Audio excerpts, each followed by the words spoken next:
भावा पांडुरंग काय सांगू मी या संताची उपकार मज निरंतर जागविती काय द्यावे असी भावे उतराई ठेवितो हा पायी जीव तोडा. प्रस्तुत भगवत चिंतन करता निवडलेला अभंग श्रीमान श्री जगद्गुरु जगद्वंदनीय संत श्रेष्ठ तुकोबरायांचा 4 चरणाचा उत्कृष्ट असा सर्वांच्या पाठातला आणि संतांच्या उपकाराचं वर्णन करणारा हा अभंग आहे. सालाबाद प्रमाणे याही वर्षी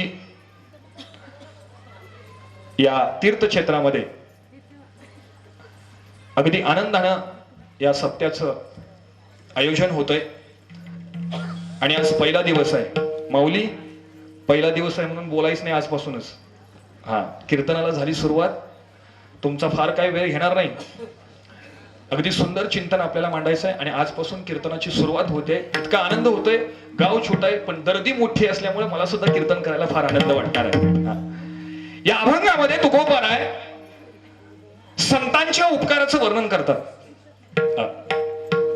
शास्त्रानुसार जर विचार करायला गेला तर उपकाराच्या 2 परिभाषा आहेत. थोडस परमार्थिक चिंतनच आज तुमच्या डोळ्यासमोर मांडणार आहे.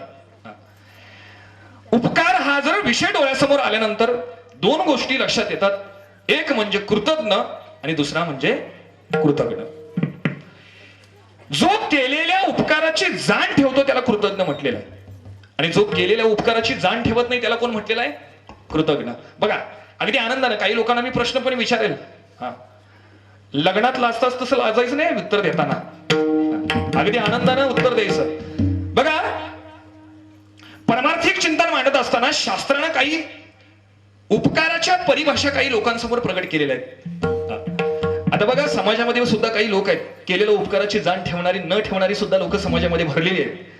बरेचशी उदाहरण तुमच्या डोळ्यासमोर मांडतो. पण ज्यावेळी आम्ही पंढरपूरला गेल्यानंतर आता आनंदानं सांगतो तुम्ही कुठल्या फळाचे काय आहे मला माहिती नाही पण माझी ही वारकरी परंपरा माझी ही कीर्तनपरा ही वास्तर फळाप्रमाणे आहे. आणि आम्ही पंढरपूरला गेल्यानंतर दादांचं कीर्तन हरिभक्त पारायण विवेकानंद वास्कर महाराजांच्या प्रवचनामध्ये बसल्यानंतर दादा नेहमी आनंदानं एक उदाहरण द्यायचं. उपकार कोणावर करायचे हो? जे उपकाराची जाण ठेवतात त्याच्यावरच उपकार करावं की उपकाराची जाण ठेवत नाही त्याच्यावर उपकार करावं? सांगा बघू. कोणावर ठेवायचे? झोपत तर नाही ना. आता परवा काय झालं माहितीये का? परवा मुंबईला कीर्तन आलं. कालच मुंबईला कीर्तन होतं. काल रात्री प्रवासाला बसलो. यदा कदाचित महाराजांचा फोन आला म्हणून बरं नाही तर ती लोक ठेवूनच घेणार होते मला. 2 दिवस राहा महाराज नंतर जावा. महाराजांचा फोन आला. काय बाबा तुला कळतं का नाही उद्या तारीख आहे? बसलो रात्री गाडीला. सकाळी पोचलो. कसं बसू इथपर्यंत येण्याचा प्रयत्न केला. परवा मुंबईला कीर्तन झालं. मुंबईच्या कीर्तनामध्ये आता तिथं परंपरा आहे. कीर्तन संपल्यानंतर तिथले लोक येतात गादीवर 5-10 रुपये ठेवतात आणि नमस्कार करून जातात. आता आम्ही ते कधी पैसे घेतलेले नाहीत आणि कधी सवय लावून सुद्धा घेतलेली नाही. एक म्हातारी आजी धावत धावत आली आणि माझ्या गादीवर 500 रुपयाची नोट ठेवली. मी म्हटलं बाई सगळे 5-10 रुपये देतात तू बरी कशी काय 500 रुपयाची नोट ठेवली?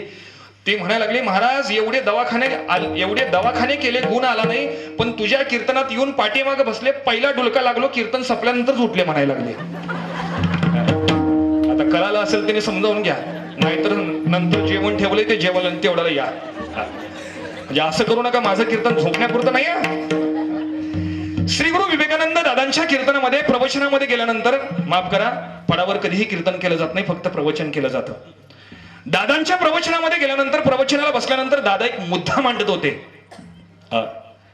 उपकार कोणावर करायचं आणि उपकार कोणावर करायचा हा मुद्दा ज्यावेळी दादा मांडतात त्यावेळी एक दृष्टांत दादाने खूप सुंदर सांगितलेला आहे. कान उंच देऊ नये का? एक उंदीर आहे आणि तो उंदीर धावत धावत एका साधू महात्म्यांच्या जवळ आला. साधू महात्म्यांच्या जवळ आल्यानंतर त्या उंदरानं साधू महात्म्यांना सांगितलं महाराज काही करा पण माझा जीव वाचवा. आता लोक मंदिरात कशाला जातात माहितीये का? स्वतःच्या आयुष्यात संकट आल्यानंतर भगवंताचं दार दिसतं. याला ज्ञानोबारांनी 4 भक्तांची लक्षणं सांगितलेली आहेत. तो पहिला अर्थ म्हणजे दुसरा जिज्ञासू बोलीजे तिचा अर्थार्थी जाणीजे ज्ञानी हा चौथा. ज्ञानोबारांनी 4 भक्तांची लक्षणं सांगतात. ज्याच्या जीवनामध्ये दुःख आल्यानंतर केवळ आणि केवळ भगवंताचं दार दिसतं त्याला अर्थभक्त म्हटलेलं आहे. आता बघा अर्थभक्त कोण कोण आहे? केवळ आणि केवळ आजच देवाचं तोंड दिसलं इथं हाय का? आज येणारे नाही ना बाबांना दररोज येत चला.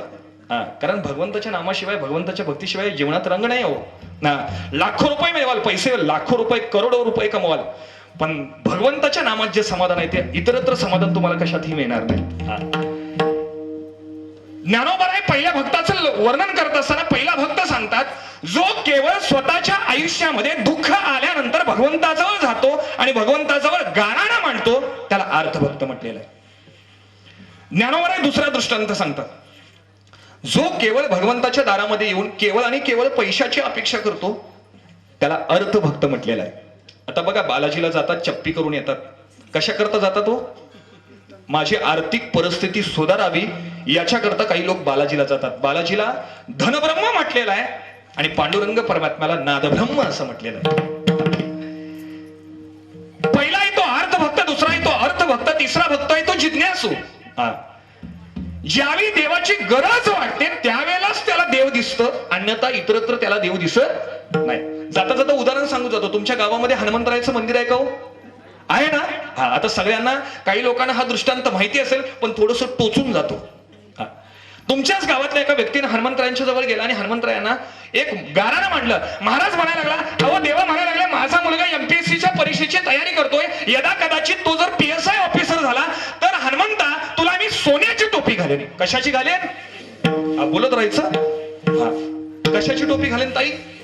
सोन्याची. बस करंट लागला. आता इथून झाली कीर्तनाला सुरुवात. हनुमंतरायांच्या जवळ गेला, म्हणायला लागला, महाराज काही करा पण यावर्षी मात्र मुलगा अधिकारी झाला पाहिजे. अगदी आत्मसन्मान बाळगणारा मुलगा होता, मनगटामध्ये रक्त होतं, ताकद होती, आत्मविश्वास होता, अभ्यास इतक्या कष्टाने केला, अधिकारी झाला. आणि अधिकारी झाल्यानंतर बापाचं काय कर्तव्य आहे? आता देवाला बोललेलं करायला पाहिजे का? नाहीतर काय होतो, आमचे तरी देव असे काय करत नाहीत. काही लोक म्हणतात, या देवाचं मागून घेतलं आणि काहीच केलं नाही म्हणून आमच्या अंगावर सगळं पडलंय. नाही महाराज, हा देव रंजल्या गांजल्यानं सुद्धा एकत्र करणारा माझा पांडुरंग परमात्मा आहे. देवाजवळ बोललेला आहे, देवाला सोन्याची टोपी घालायची आहे. देवाकडे बोललो एक, पण देताना मात्र काही माणसांची हात मात्र माघारी गेले. देवाला बोललं होतं, माझा मुलगा जर अधिकारी झाला तर त्याला सोन्याची टोपी घालेन. भाद्रानं काय केलं, गल्लीमध्ये गेला आणि सोन्या नावाच्या बारक्या मुलाची टोपी घेतली आणि भगवंताला नेऊन घातली. विचार करा, मला सांगण्याचा मुद्दा, सांगण्याचा सिद्धांत आहे, देवाकडे मागितलंय आणि देवाला दिलंय. चला, चौथा भक्त ज्ञानी भक्त. जो देवाजवळ देवा संबंधीच मागणं मागतो त्याला ज्ञानी भक्त म्हटलेलं आहे. आपण कुठं आलो होतो? चला परत दृष्टांताजवळ येऊया. आयुष्यामध्ये संकट आल्यानंतर केवळ केवळ भगवंताचं दार दिसतं. तो उंदीर धावत धावत साधू महात्म्यांच्या जवळ आला आणि महात्म्यांना म्हणायला लागला, अहो महात्मा म्हणायला लागला, मला काही करा पण माझा जीव वाचवा. जीव वाचवा म्हटल्यानंतर उंदरानं पहिला प्रश्न त्या महात्म्यांना केला, महाराज एवढी भक्ती केली, एवढा संप्रदाय केला, पण आजपर्यंत मी तुमच्याकडे काहीही मागितलं नाही. आज एक मागणं मागतो, तेवढं मागणं माझं पूर्ण करा. कोण मागणं मागतोय? उंदीर. कोणाकडे मागतोय? महात्म्यांच्याकडे. महात्म्याने सांगितलं, बरं मागतोयस ना, तुला काय हवं सांग. त्यानं सांगितलं, अहो महात्मे, माझ्या पाठीमाग बोका लागलाय, यदा कदाचित तो जर माझ्याजवळ आला तर माझा नरडीचा घोट घेतल्याशिवाय राहणार नाही, त्याच्यापेक्षा मला उंदराचा बोकाच करून टाका. मागितलं काय? मला उंदराचा बोका करून टाका. महात्म्याने आशीर्वाद दिला. क्षणात तो उंदराचा बोका झाला. बोका गेला म्हणून दुःख गेलं का? उद्या गल्लीतलं कुत्र पाठ लागलं. उद्या गल्लीतलं कुत्र पाठ लागल्यानंतर कुत्र धावायला लागलं. आता तो बोका धावत धावत परत त्या साधू महात्म्यांच्या जवळ आला आणि महात्म्यांना म्हणायला लागला, महाराज आता तरी खरंच जीव वाचवा. आधी उंदीर होतो, उंदराचा बोका झाला, आता बोका झाला म्हणून दुःख गेलं नाही, आता कुत्र पाठ लागलं. जरी कुत्र जवळ आलं तर नरडीचा घोट घेतल्याशिवाय राहणार. केलेल्या उपकाराची जाण न ठेवणाऱ्या लोकांसाठी सांगतोय. कुत्र पाठ लागलं, बोका महात्म्यांच्या जवळ आला. महात्म्यांना म्हणायला लागला, आता माझी दुसरी मागणी आहे, तेवढी पूर्ण करा म्हणजे मी या मागणीतनं मुक्त झालो. आता काय बाबा झालं? महाराज म्हणायला लागले, आता बोका झालो, आता बोक्याचा तेवढा कुत्रा केला म्हणजे माझं मागणं संपलं. महात्म्याने आशीर्वाद दिला, बोक्याचा कुत्रा झाला. कुत्रा झाला पण दुःख गेलं का? नाही. उद्या महाराज वाघ पाठीमागं लागला. आता मला सांगा, हजगोरी गावामध्ये आज रात्रीच कुणीतरी खोटी बातमी पसरली की हजगोरी गावात वाघ पसरलाय. मग उद्या नवीन वर्षाच्या शुभेच्छा द्यायला जाल तुम्ही? हा, द्याल का? नाही महाराज. हा, कधी घर बंद करून आतमध्ये बसलोय हे तुम्हाला सुद्धा कळणार नाही. वाघ झाला, कुत्र्याचा वाघ केला, पण अंतकरणामध्ये एक दुर्बुद्धी सुचली. आता वाघ झाला म्हणून सगळे संकट गेले हो. आता वाघाच्या पुढे काय भीती, पण मनामध्ये दुर्बुद्धी सुचली, मनामध्ये वाईट विचार आला. ज्यानं मला वाघ केलंय, ज्या महात्म्यानं मला वाघ केलंय, आता त्यालाच खाल्लं तर? माझ्या दृष्टांताचा सिद्धांत आहे का? उपकार कोणी केला हो? महात्म्याने उपकार केला. पहिला उंदीर होता, उंदराचा बोका केला, बोक्याचा कुत्रा केला, कुत्र्याचा वाघ केला. पण वाघ झाल्यानंतर मनामध्ये अंतकरणामध्ये दुर्बुद्धी सुचली, ज्यानं मला वाघ केलंय त्यालाच खाल्लो तर? म्हणजे पुढचं आयुष्य मला कुणाशीही लक्षात घ्या, केलेल्या उपकाराची जाण न ठेवणारी माणसं म्हणजे ही कृतज्ञ माणसं. आता थोडस जाता जाता पारमार्थिक जीवनातला श्री गुरूंच्या मुखातनं आलेला दृष्टांत तुमच्या डोळ्यासमोर मांडतो. फक्त उपकार या विषयावर बोलायचं ना आपल्याला. ज्यावेळी भगवंतानं आम्हाला जन्म दिला, जन्म दिल्यानंतर भगवंतानं आपल्यावर 7 प्रकारचे उपकार केलेले आहेत. मायबापानो, आजपर्यंत कधी हे उपकार ऐकले असतील नसतील, पण आज फिक्स करून जा. रवी चंद्रो घना वृक्ष नदिगा वत्स सज्जन येते पर उपकाराय युगे देवेना निर्मिता. शास्त्रामध्ये वर्णन आलेलं आहे, ज्यावेळी मनुष्य जन्म या मृत्यू लोकामध्ये जन्म घेतला त्यावेळी भगवंतानं आपल्यावर 7 प्रकारचे उपकार केलेले आहेत. पहिला उपकार आहे रवी. रवी म्हणजे कोण? रवी म्हणजे कोण? सूर्य. महाराज फक्त थाप देत चला. सूर्य. आता सूर्य काय करतो? सकाळी उगवतो, संध्याकाळी मावळतो. पण शास्त्रामध्ये त्याला उपकाराच्या परिभाषेमध्ये पहिलं स्थान दिलेलं आहे. काय करतो? सकाळी येतो, सूर्यप्रकाश देतो, आनंदाने आपल्यावर प्रकाशाचा वर्षाव करतो आणि निघून जातो. पण तुकोबाराय या अभंगामध्ये केवळ आणि केवळ संतांचे उपकार मानतात. या अभंगामध्ये तुकोबारायांनी म्हटले का, काय सांगू मी या सूर्याचे उपकार, काय सांगू मी या चंद्राचे उपकार, असं बोलले का? नाही. पण तुकोबारायांच्या जर जीवनाचं उदाहरण बघायला गेलं, तुकोबारायांनी या सगळ्या उपकाराचं खंडन केलेलं आहे आणि केवळ संतांच्या उपकारावरच परिभाषा केलेली आहे. सूर्य सकाळी उगवतो, संध्याकाळी मावळतो. पण आजपर्यंत कधी तुमच्याकडे लाईट बिल पाठवलंय का? पाठवलंय का? अहो ताई, तुम्ही पाठवलंय म्हणायला लागला, बरोबर आहे का? नाही ना? मला वाटलं आमच्याकडेच येतं का लाईट बिल सूर्याचं, तुमच्याकडे येत नाही ना? बघा, हा, सूर्य मोफत प्रकाश देतो. डॉक्टरांच्या परिभाषेमध्ये बोलायला गेलं तर सकाळी उठल्यानंतर कोवळ्या उन्हात जरी बसलं तरी सूर्य आपल्याला ड जीवनसत्व हा सूर्याचा उपकार आहे. मग उपकाराच्या परिभाषेमध्ये कृतज्ञ भावनेनं तुम्ही काय करता? सांगतात बघा जुने लोक, सकाळी उठल्यानंतर कोवळ्या उन्हामध्ये सूर्यनमस्कार घाला, कारण त्यांचे उपकार आहे. दुसरा आहे चंद्र. रवी चंद्रो. आता तुम्ही म्हणाल महाराज चंद्राचा काय उपकार आहे हो? अमावश्याला कुठं गायब होतो त्यालाच माहिती नाही. कधी पौर्णिमेला दिसला तर सुंदर दिसतो, पण अमावश्याला मात्र दिसत नाही. त्याचा काय उपकार आहे? माय बापानो, मीही शेतकऱ्याचा मुलगा आहे आणि तुम्ही सगळे शेतकरी वर्गातले लोक आहे. आज आपण जमिनीमध्ये एखादं धान्य पेरतो, जमिनीमध्ये धान्य पेरल्यानंतर ती वनस्पती उगवते. वनस्पती उगवल्यानंतर ज्यावेळी त्या वनस्पतीमध्ये धान्याची निर्मिती होते आणि धान्याची निर्मिती होत असताना त्या धान्यामध्ये ज्यावेळी जीव निर्माण होतो, ही जीव निर्माण होण्याची दशा म्हणजे चंद्रामृत पक्व दशा आहे. हे नोट डाऊन करा. कधी वाटलं तर महाराज, जर आम्ही हे फळं खातो, आम्ही हे धान्य खातो, केवळ आणि केवळ चंद्र अमृत पक्व दशेला जर हे धान्यामध्ये जीव निर्माणच झाला नसता तर आम्हाला धान्य खायची परमिशन नाही. आता उदाहरण देऊ का दुसरं? आईच्या पोटामध्ये ज्यावेळी अर्भक वाढायला लागतो आणि वाढत असताना त्या अर्भकामध्ये ज्यावेळी जीव निर्माण होतो, ही जीव निर्माण होण्याची दशा म्हणजे चंद्रामृत पक्व दशा आहे. हा चंद्राचा काय आहे? उपकार आहे. म्हणून शास्त्रामध्ये उपकाराच्या परिभाषेमध्ये चंद्राला कितवं स्थान दिलेलं आहे? दुसरं. रवी चंद्रो घना. घन म्हणजे काय? मेघ. आता कधी त्या ढगानं म्हटलंय का, ज्यांनी ज्यांनी माळा घातल्यात त्यांच्याच घरावर फक्त पाऊस पडणार, असं कधी बोलले का हो त्यानं? नाही महाराज. नाही विचारित मेघ हगंदारी शेत, हगंदारी शेत मेघ हगंदारी शेत.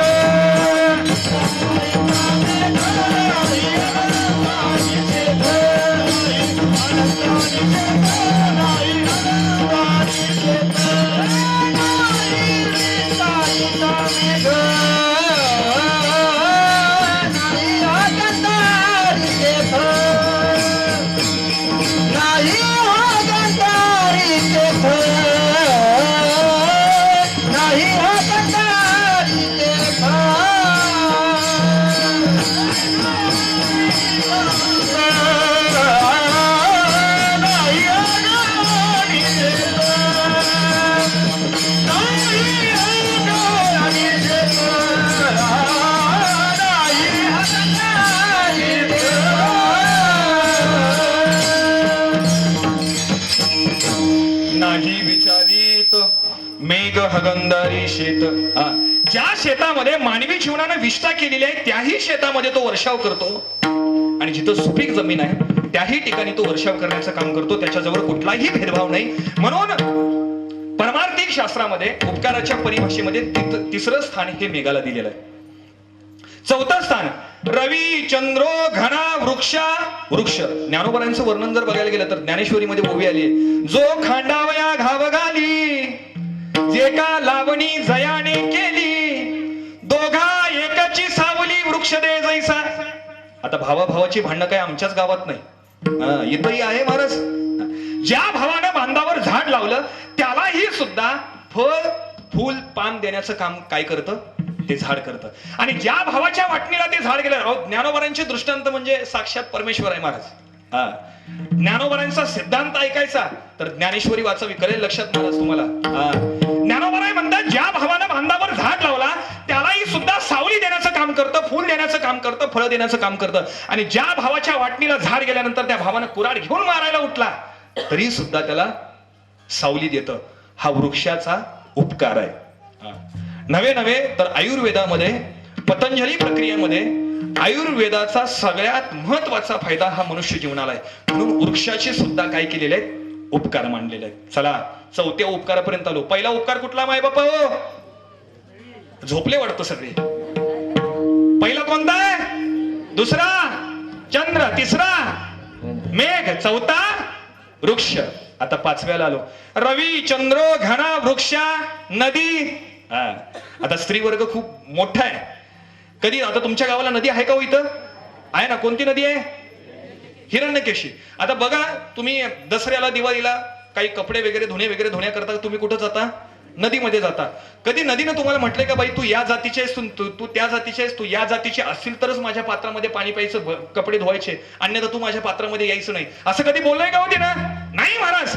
आजपर्यंत वाहत आलेली आहे पण तिनं कुठल्याही प्रकारचा भेदभाव केलेला नाही. संतांच्या परिभाषेमध्ये जर विचार करायला गेला तर संत सांगतात जरी नदीचं मुखानं जरी नामस्मरण घेतलं तरी आपलं पाप निघून जातं. वाचे म्हणता गंगा गंगा, वाचे म्हणता गंगा गंगा.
काय उपकार आहे.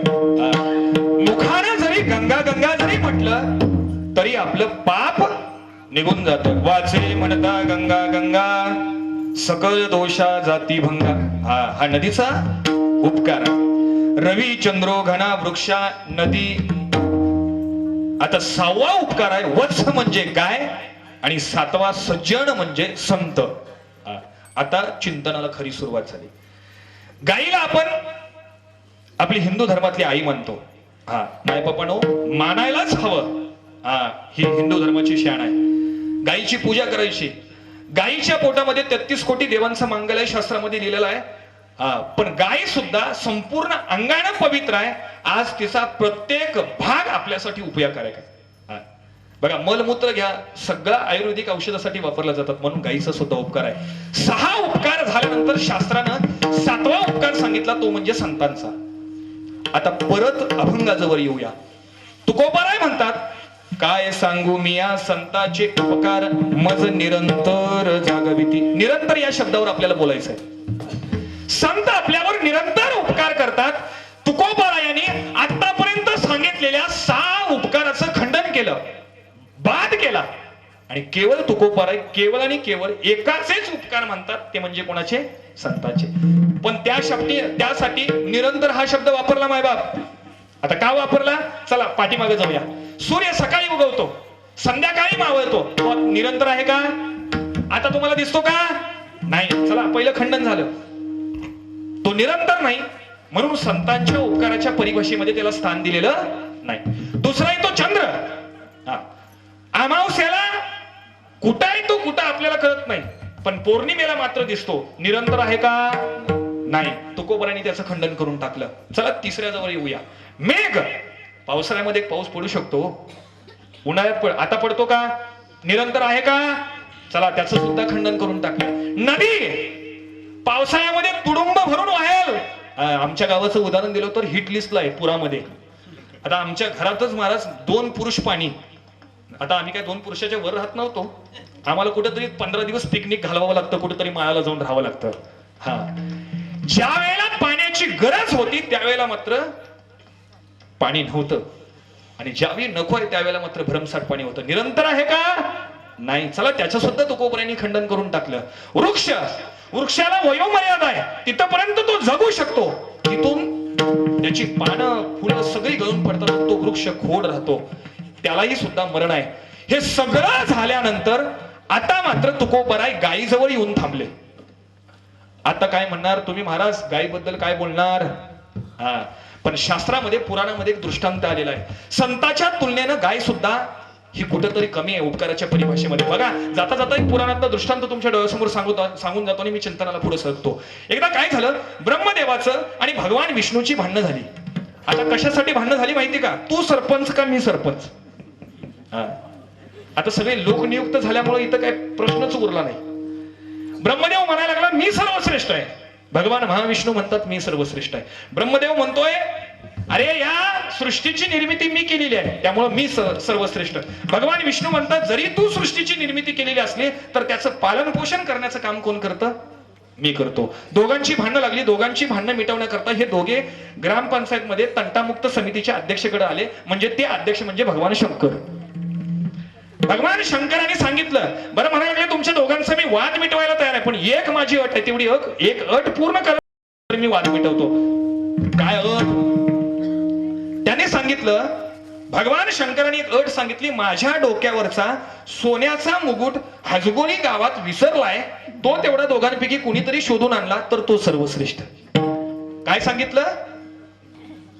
भगवान शंकराच्या डोक्यावर असलेला सोन्याचा मुकुट या हजगोळी गावामध्ये विसरलाय, कुठेतरी हरवलाय, त्या दोघांपैकी जरी तुम्ही दोघांपैकी कोणीतरी शोधून आणलं तर तो सर्वश्रेष्ठ. आता मला सांगा, शंकरानं कधी डोक्यावर सोन्याचा मुकुट घातलंय? अहो साधी कापड नीट घालायला त्याला, कमरेला व्याघ्रचर्म घातलेला आहे, स्मशान भूमीमध्ये राहणारा माणूस आहे, अंगाला भस्म लावलेला आहे, आणि तो कधी सोन्याचा मुकुट घालेल? पण सांगायचं म्हणून सांगितलं, जाऊ दे म्हणायला लागली. पण ही गोष्ट भगवान विष्णूला माहिती होती.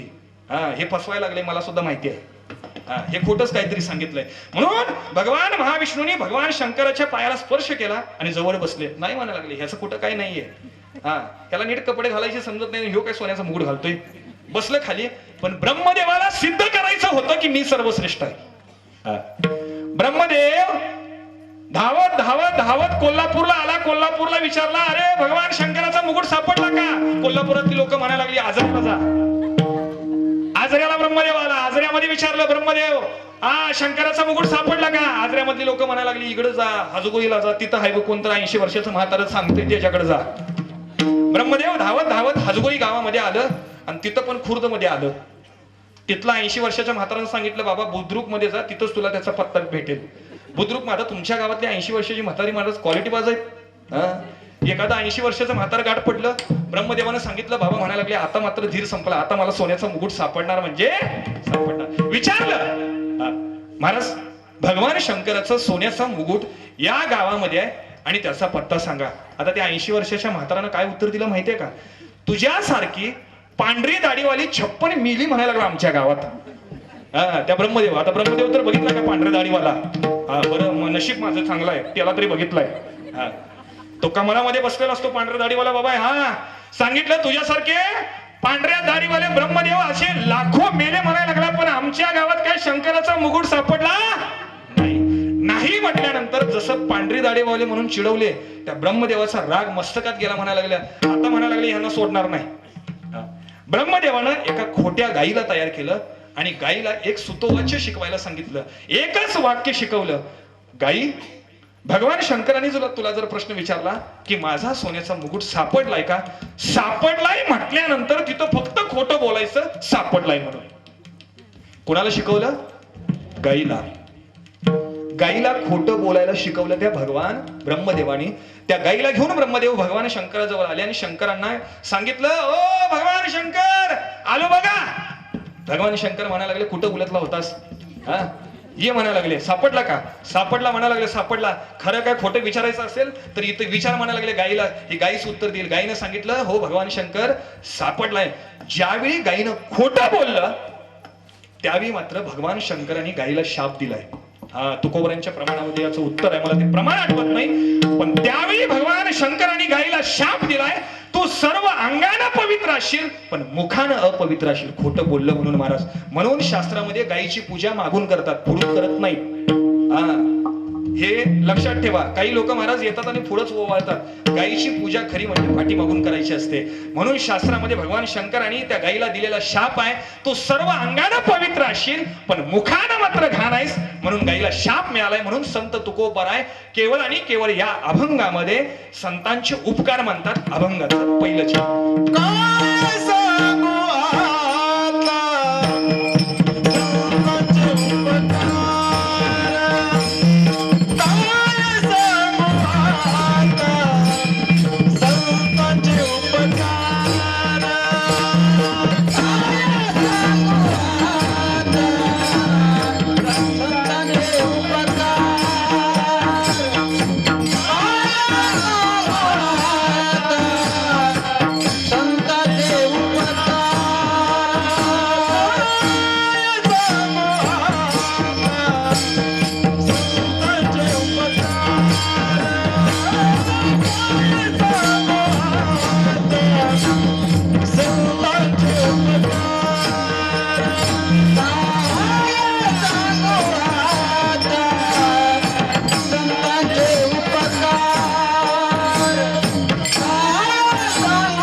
मज निरंतर जागविती. आणि या तुकोबरायाने या अभंगामध्ये केवळ आणि केवळ संतांच्या उपकाराचं वर्णन केलेलं आहे. पण आज काही गोष्टी तुमच्या डोळ्यासमोर मांडणार आहे.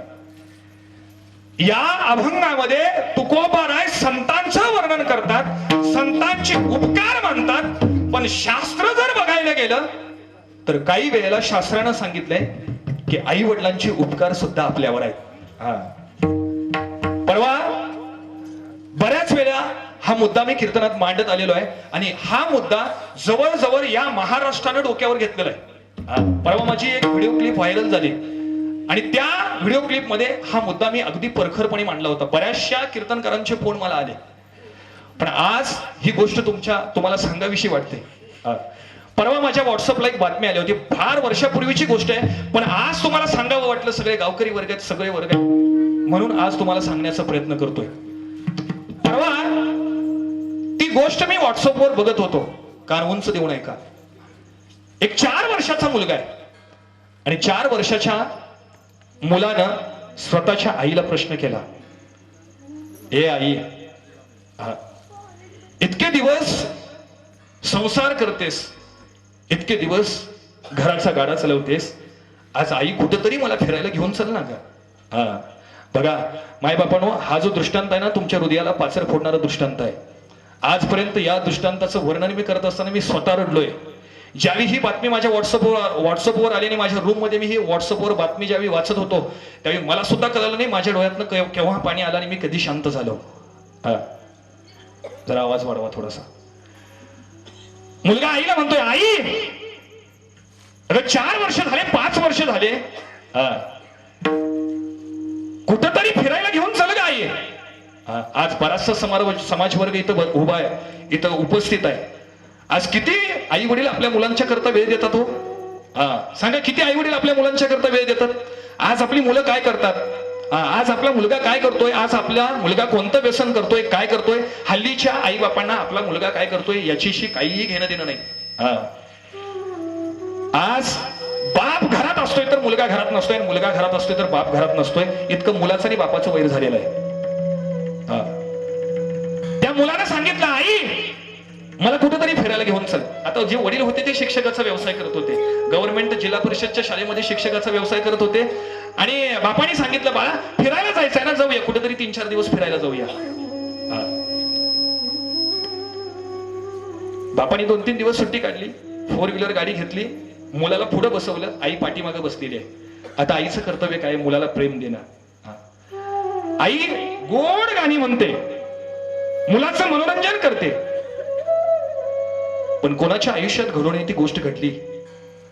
मी प्रत्येक वेळेला, प्रत्येक कीर्तनामध्ये अनेक वेळेला उपदेश करतोय की गाडी चालवत असताना मोबाईलचा वापर कमी करा. मी ज्यावेळी इंजिनिअरिंगला होतो, आता मी फार काही माझा मोठेपणा सांगत नाही, मी ज्यावेळी इंजिनिअरिंगला ऍज अ गव्हर्नमेंट कॉलेजमध्ये शिकत होतो त्यावेळेला माझ्या वर्गामध्ये एक माझा मित्र होता. परवाच तो गावी सुट्टीसाठी आला होता. तो पुण्याला कुठेतरी जॉब करतो, तिथून गावी आला होता आणि फक्त आता त्याला वडील नाही, फक्त आई आहे, एकुलता एक मुलगा आहे. आईला सांगितलं, आई शेताकडे जातो आणि पाण्याचा पंप जो आहे तो बंद करून येतो.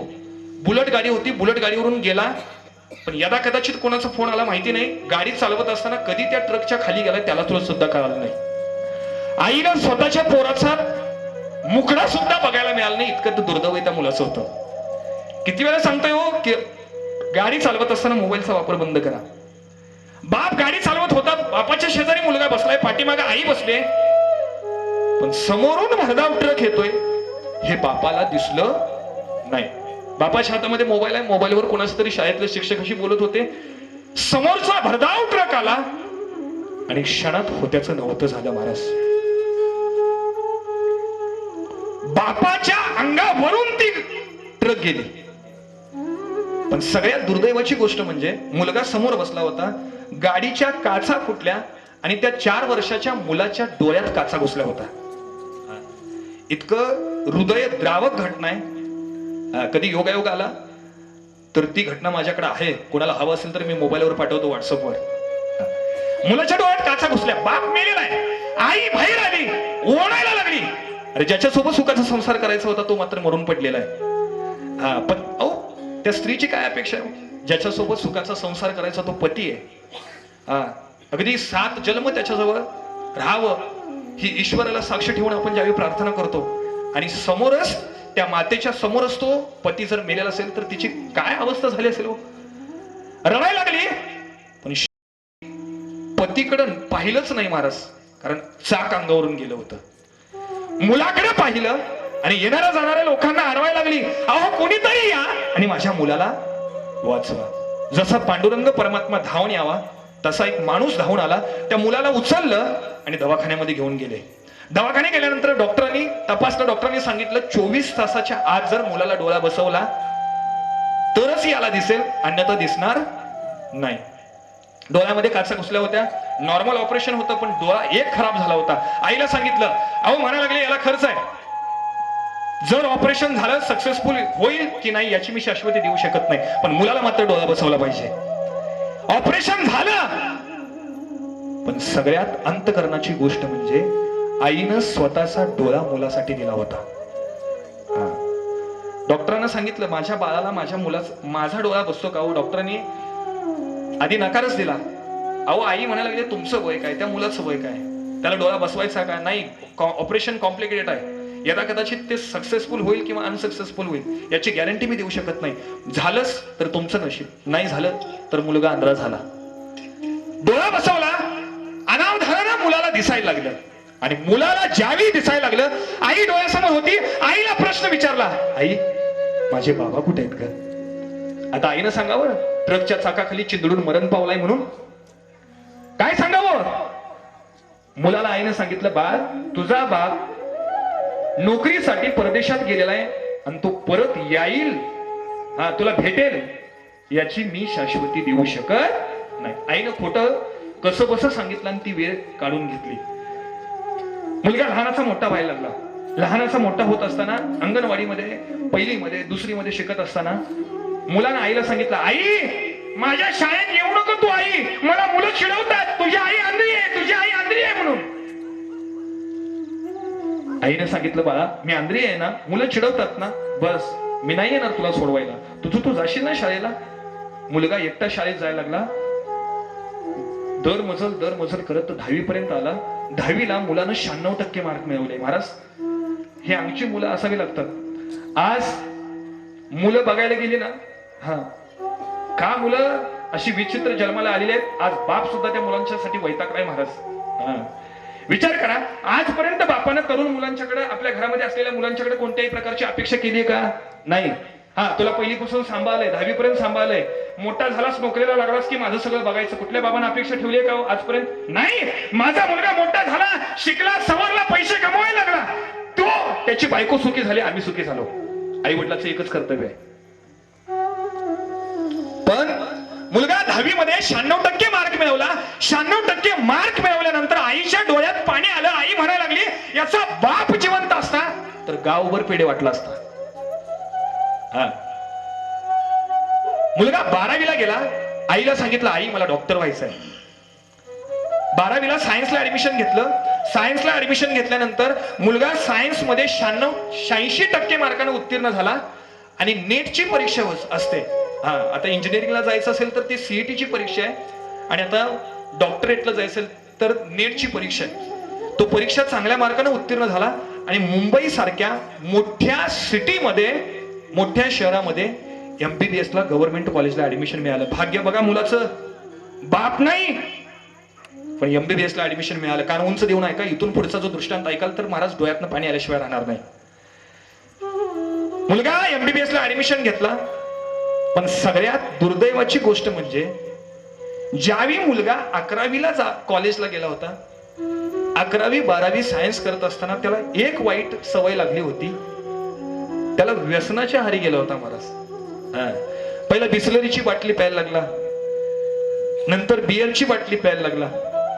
आता बाकीच्या बाटल्यांची नावं सांगणार नाही तर तुम्ही म्हणाल महाराज तुम्हाला एवढी कशी काय नावं माहिती. वाईट मार्गाकडे राहिला.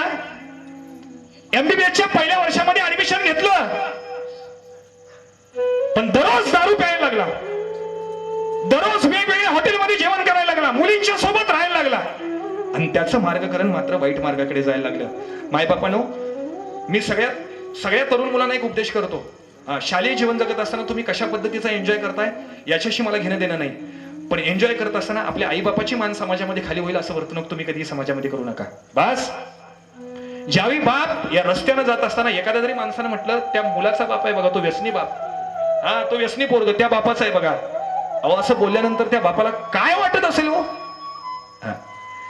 पहिल्या वर्षी MBBS ला ऍडमिशन घेतलं, चांगल्या मार्काने उत्तीर्ण झाला. व्यसन होतं भले मी मान्य, पण चांगल्या मार्काने उत्तीर्ण व्हायचा.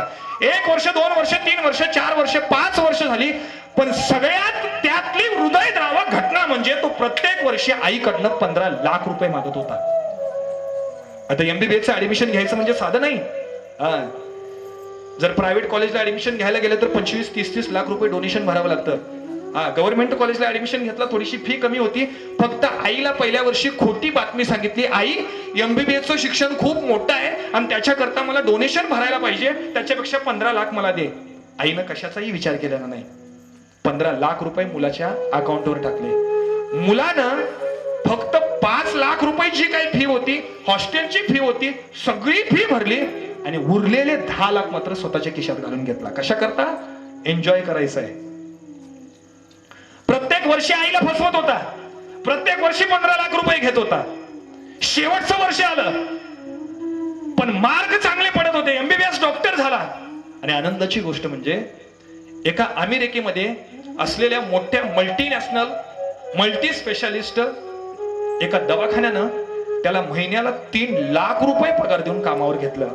भाग्य बघा मुलाचं, महिन्याला 3 लाख रुपये पगार दिला. पगार झाला, आनंदाने राहू लागला. पण आता मात्र मनामध्ये एक तीळ मात्र शंका राहिली. गेली 7 वर्ष मी आईपासून दूर आहे, माझ्या आईला एकदा भेटायला जाऊया. आईला फोन केला, आई मी गावी येतोय ग, तुला भेटण्याकरता येतोय. आता बघा हो, तुमच्या गावामध्ये काही मिलिटरीचे लोक असतील, मिलिटरीची मुलं असतील बघा, एकदा गेली की 2-2, 3-3 महिने, 1-1 वर्षभर ते घराकडे येत नाहीत. आणि त्याच मुलाने जर तुम्हाला फोन लावला, आई मी यायला लागलोय घरी, आईची मनामध्ये असलेले जे आनंदाचा जो क्षण आहे ना, तिच्या पत्नीच्या मनामध्ये असलेला जो आनंदाचा क्षण आहे ना, त्याला कशाचीही उपमा देऊ शकत नाही. आई आनंदाने गावभर सांगायला लागली, माझा मुलगा डॉक्टर झालेला आहे, महिन्याला 3 लाख रुपये पगार आहे, गावी येणार आहे. विमानाला बसला आणि येताना एकटा नाही आला, येताना सोबत घेऊनच आला. बहारो फूल बरसाओ मेरा महबूब आया है. या गादीवर म्हणायचं नसतं हे, पण हे भुरटे प्रेम करणारेच लई झालेत आता. मेहबूबवर प्रेम करणारे, मेहबूबला पोत्यात घालून हाणला पाहिजे महाराज. घेताना येताना सोबत घेऊनच आला. ज्यावेळी घराजवळ आला, घराचा दरवाजा वाजवला, आईनं दार उघडलं आणि बघतोय तर काय, समोर मुलगा आणि त्याची पत्नी. आईनं प्रश्न विचारला, बाळा ही कोण आहे रे? त्यावेळी मुलानं सांगितलं, आई मी ज्यावेळी MBBS चं शिक्षण घेत होतो त्यावेळेला माझ्या वर्गामध्येच होती, एकमेकांच्यावर प्रेम झालं आणि आम्ही दोघांनी लग्न करून घेतलं. आमचं लव्ह मॅरेज आहे आणि आता आम्ही सुखी आहे. आता मुलाला काय बोलावं? आताची हल्लीची मुलं आहेत ना, एखादा जरी वाईट वात्रट शब्द जर त्यांच्या डोळ्यासमोर बोलला, आज हल्लीची मुलं काय करून घेता येईल? शाश्वती देऊ शकत नाही. आईने सांगितलं, तुम्ही सुखी आहे ना, बस. इथं बराचसा स्त्री वर्ग आहे, बरेचसे तरुणी आहेत माय बापानो, बराचसा तरुण वर्ग आहे. विचार करा, तुम्ही लव्ह मॅरेज करा, मी त्या मताचा नाही. तुम्ही अरेंज मॅरेज करा, त्या मताचा नाही. पण ज्यावेळी तुम्ही लग्न केल्यानंतर समाजात तुमच्या आई बापाला तोंड दाखवण्या इतपत जरी जागा शिल्लक राहत नसेल, तर तुम्ही केलेल्या लव्ह मॅरेजला, तुम्ही केलेल्या अरेंज मॅरेजला मी काडी मात्र सुद्धा किंमत देत नाही. अहो आता लव जिहादच्या नावाखाली किती मोठे तोटे व्हायला लागले. तो कुणी उठावं, कोणाबरोबरही पळून जावं. द्या ना काहीतरी धर्माचा विचार करा, काहीतरी आई बापाचा विचार करा, कधीतरी विचार करा. अहो पोटच्या पोराप्रमाणे सांभाळलेलं असतं. 9 महिने 9 दिवस पोटात वाढवावं आणि क्षणाचाही आईबापाचा विचार न करता एका परक्या मुलाशी तुम्ही पळून जाताय. त्यावेळेला वाटत नाही का हो धर्म? त्यावेळेला वाटत नाही का आपले आई वडील? मी आहे, मी तरुण आहे, आज मीही शिक्षण घेतलंय. मी मोठेपणा सांगत नाही. गव्हर्नमेंट कॉलेज म्हणून मी MTech पास आउट आहे. आता मी PhD करतोय ऍज IIT कॉलेजमध्ये. हे कीर्तन कशा करता करतोय? केवळ तुमची पाकिटे मिळावं म्हणून कीर्तन नाही महाराज. आज माझा संकल्प आहे, मिळालेल्या पाकिटातून पूर्ण महाराष्ट्रभर पूर्ण भारतभर ज्ञानेश्वरी प्रत्येकाच्या घरामध्ये पोहोचवणं हा माझं कर्तव्य आहे. आज इस्कॉन धर्मामध्ये बघा, त्या शील प्रभुपादांनी हरिकृष्ण हरे रामाचा भगवद्गीतेचा ग्रंथ आज महाराष्ट्राबाहेर नव्हे पूर्ण देशामध्ये प्रकाशित केला. काय तुमच्या घरामध्ये ज्ञानेश्वरी आहे? आज संतांचा उपकाराचं वर्णन करतोय म्हणून घरामध्ये ज्ञानेश्वरी आहे का हो तुमच्या? हा, सकाळी उठल्यानंतर 2 ओळी वाचताय का? 16 वर्षाच्या पोरानं ज्ञानेश्वरी लिहिली महाराज, पण ज्ञानेश्वरी घरामध्ये नाही. बघा, विचार करा कधीतरी. या गोष्टी मी नंतर मांडणार आहे. मुलगा आला, घरामध्ये आला, आईनं औक्षण केलं, सगळे गावातले लोक सरपंच उपसरपंच सभापती उपसभापती यायला लागले, मुलाचा सत्कार करायला लागले. गावामध्ये अगदी जंगी मिरवणूक काढली. मुलगा डॉक्टर झालेला आहे, सगळं झालं. 2 दिवस 3 दिवस मुलगा आनंदाने राहिला आणि मुलानं आईला पहिला प्रश्न विचारला, आई मी आता अमेरिकेला चाललोय, परत जर मी गेलो तर मी माघारी येईल की नाही येईल याची मी गॅरंटी देऊ शकत नाही. आई माझ्यासोबत तू अमेरिकेला येशील का ग? आता मला सांगा, इथं बरेचसे खेडेगावातले सगळे लोक आहेत. जरा जरी कुठंतरी तुम्ही शहरा भागात गेला, 2 दिवस राहशील आणि कधी एकदा आमच्या गावची गाडी दिसेल असं वाटतंय महाराज. कधी एकदा गावाकडे परत येईन असं वाटायला लागतं. आईनं सांगितलं, बाळा आज इथंच मोलमजुरी करतो, इथंच आनंदानं भाजी भाकरी करतो, कशाला त्या मोठ्या शहरामध्ये जाऊन राहायची अपेक्षा करतोस? आई मी गेलो तर परत येणार नाही, मारायचं असेल तर इथंच मार, नाही तर माझ्या मांडीवर मर.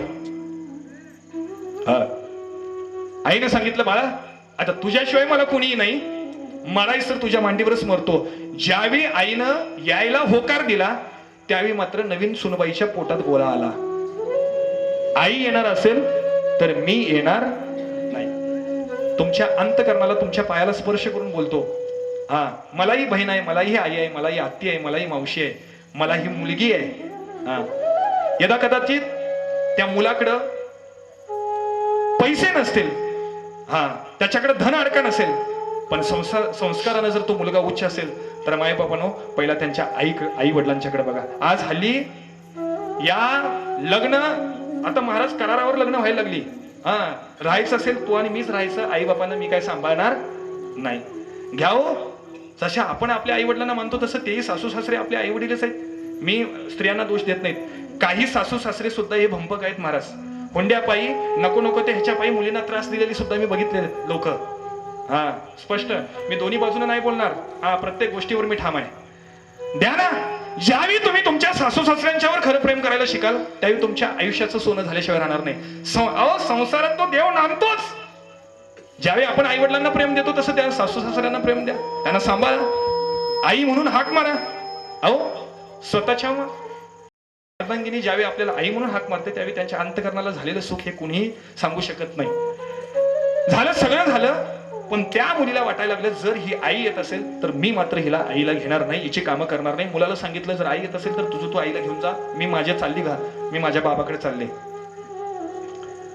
मुलानं सांगितलं, हे बघ आता मी आईला तयार केलंय, आता तू काय मध्ये काय बोलू नको, मी सांगतोय तेवढं ऐक, कुठपर्यंत जाते तिथपर्यंत जाऊया आणि पुढचा विचार करूया. आईला घेतलं, आईला सगळे कपडे बांधायला सांगितले. आईला सांगितलं, आई राहतं घर आहे ते कुणाला तरी विकून टाक आणि ते राहिलेले सगळे जे राणाचे वगैरे पैसे आहेत ते माझ्याकडे दे, आम्ही हीच चूक करतोय.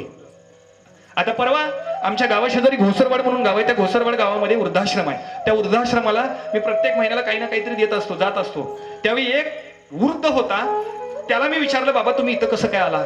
महाराज म्हणायला लागले, तुमच्यासारखाच सेम मला मुलगा होता, एकुलता एक मुलगा होता. हा, लग्न केलं, थाटात लग्न केलं. मुलानं सांगितलं, बाबा तुमच्या नावावर असलेली सगळी जमीन माझ्यावर करा. बायकोनं सांगितलंय, मी सगळ्यात मोठी चूक केली, मुलाच्या नावावर केलं, दुसऱ्या दिवशी घरातनं बाहेर काढलं म्हणून मी इथं आहे. सगळे पैसे आईने घेतले आणि मुलाच्या हातामध्ये दिलं. आता कान उंच देऊन ऐका, शेवटच्या टप्प्यावर आपण आलोय. मुलानं सगळे पैसे स्वतःजवळ घेतले. आई आहे, पत्नी आहे, हे चाललेले आहेत. रेल्वेनं पुण्यापर्यंत आलेले आहेत.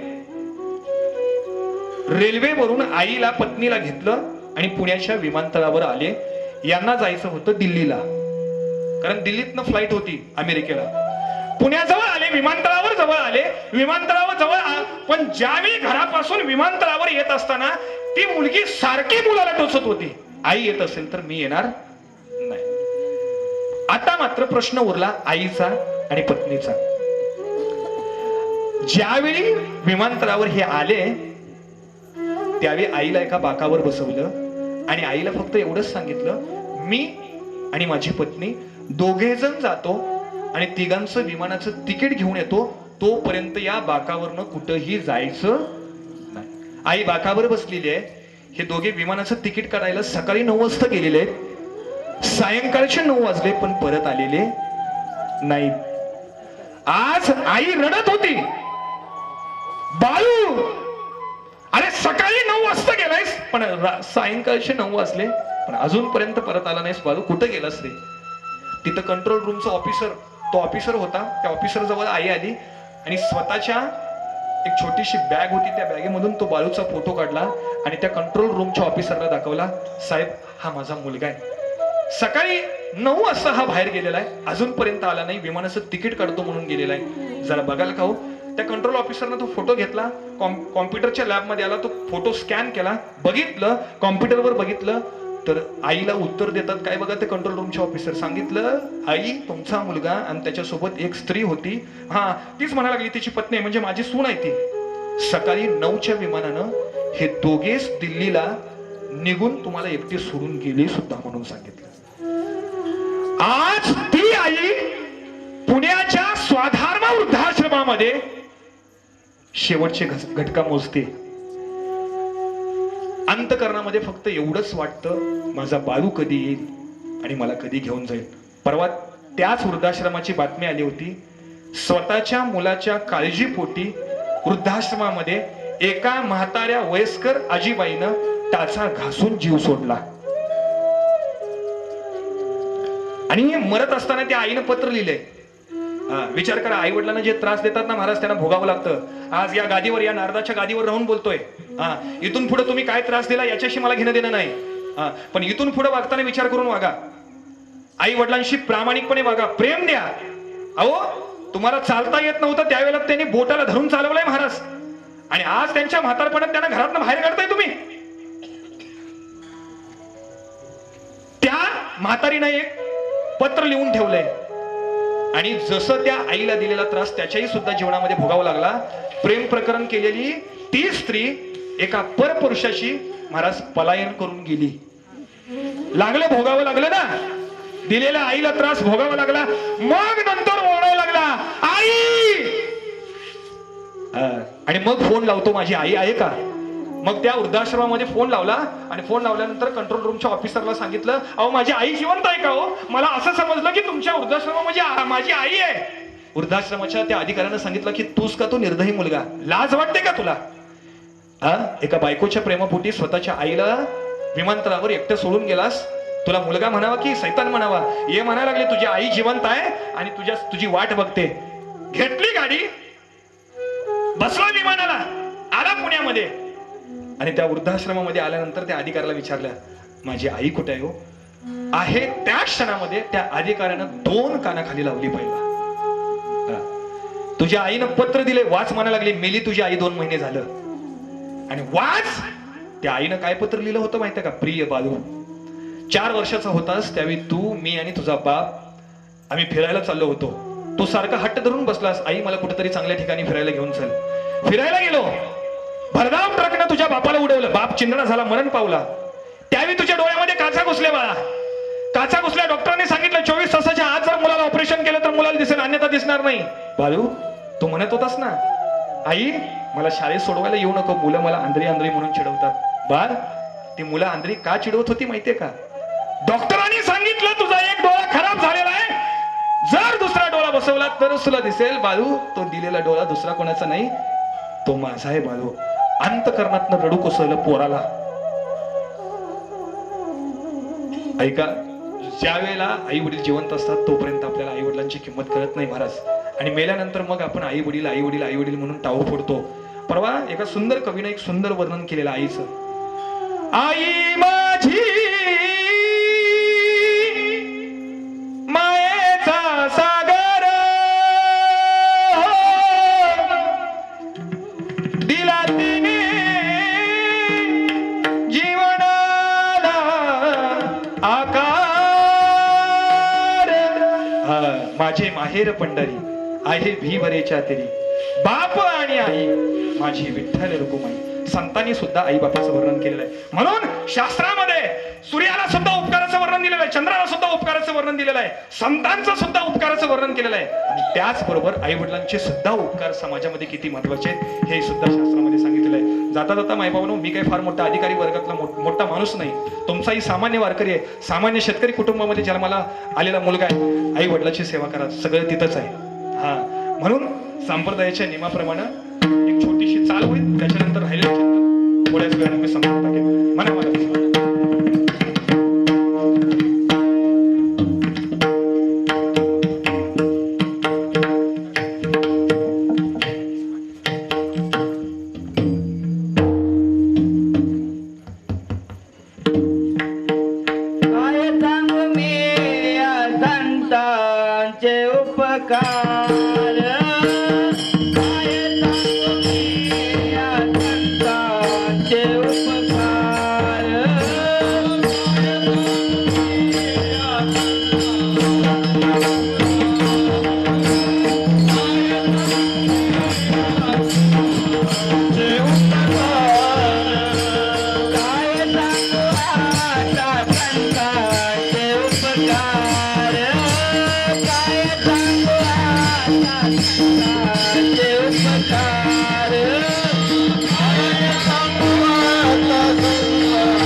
Bye.